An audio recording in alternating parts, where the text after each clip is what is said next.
January 5th, NBA game picks and spreads. Let's get into it. It's Saturday, so first game's on early. It's on 5 p.m. Eastern, 2 p.m. Pacific time. It's the Hornets at the Nuggets. Nuggets currently favored by 9.5. It'll be interesting to see how the Hornets attack the Denver Nuggets because the Denver Nuggets are a very smooth and balanced team. I think the Nuggets win here. Being favored by 9.5 means obviously to cover they need a double-digit victory. I think they get that. So obviously I'm going to take the Nuggets covering the spread here. I would even go up to 11.5, where I believe there's not really an answer on the Hornets roster for Jokic. You know, the Jazz at the Pistons, this one should be a good game. The Jazz are currently favored by 4. I think Donovan Mitchell is going to be the difference maker here, so I'm going to take the Jazz to win and cover. I think 4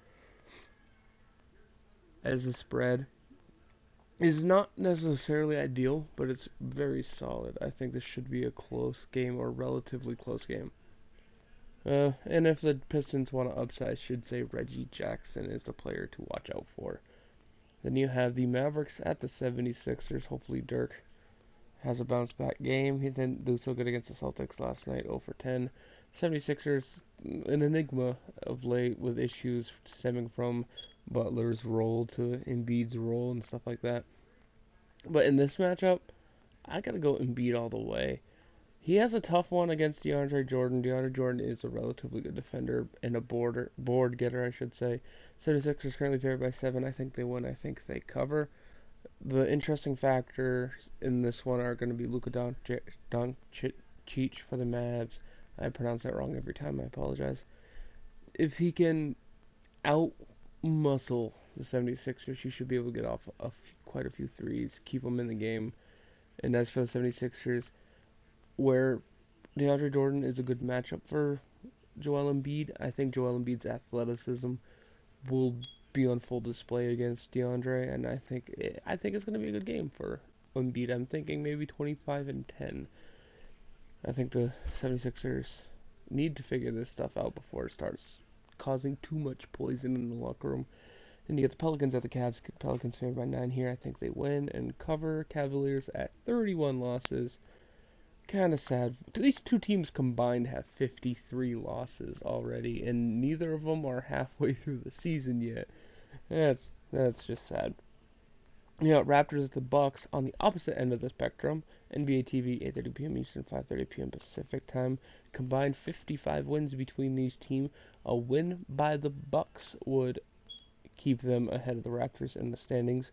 A win by the Raptors would push them ahead of the Bucks in the standings.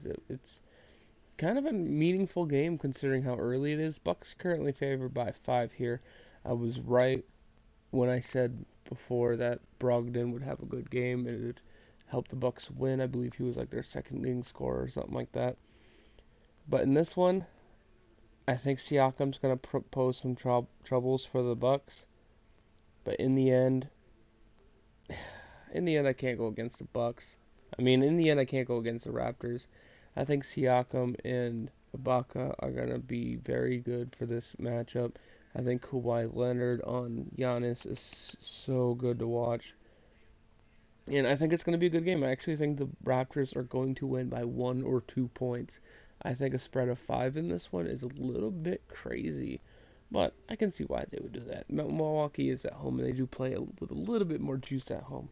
Then you get the Grizzlies at the Spurs. Spurs currently favored by 9.5. With how the Spurs have been playing as of late, and the Grizzlies dropping down to 18 and 20, I'm picking the Spurs to win this one and cover. I'm looking for Rudy Gay to have at least 15 and 10, and DeMar DeRozan to have 25 and 5 and 5. 25 points, 5 rebounds, and 5 assists at least. You get the Rockets at the Trailblazers, possibly one of the most entertaining matchups of the day. We have Houston taking on Portland, Damian Lillard against James Harden, CJ McCollum also, Nurkic against Capella. It's a very, very interesting set of matchups. I'm going to pick Houston here to win. If you go on the ESPN mobile app, it actually says the matchup predictor says it's 50-50, so it's more even than not. But I'm picking the Rockets here to win and cover. I think Harden's going to have another good game. Maybe not as good as he has been having. I'm predicting 33 points, but I predict he's also going to be maybe 40%, 43 to 44% from the 3. But overall, I think he's gonna also probably get up 12 free throw attempts. But he's gonna have a lot of turnovers. And then you have the Warriors at the Kings. Warriors there by 7.5. Kings win this, they go above 500. If they lose this, they go below 500. So it's an important game, heart wise, not really necessarily standing wise, unless they're really fighting for the 8th seed. I'm gonna pick the Warriors to win this one and cover. An underrated player to watch in that one would be how Iguodala handles the young bucks of the Kings. It should be good to watch. Anyway, guys, thank you for watching. I'll see you in the next one. Have a good day. Peace.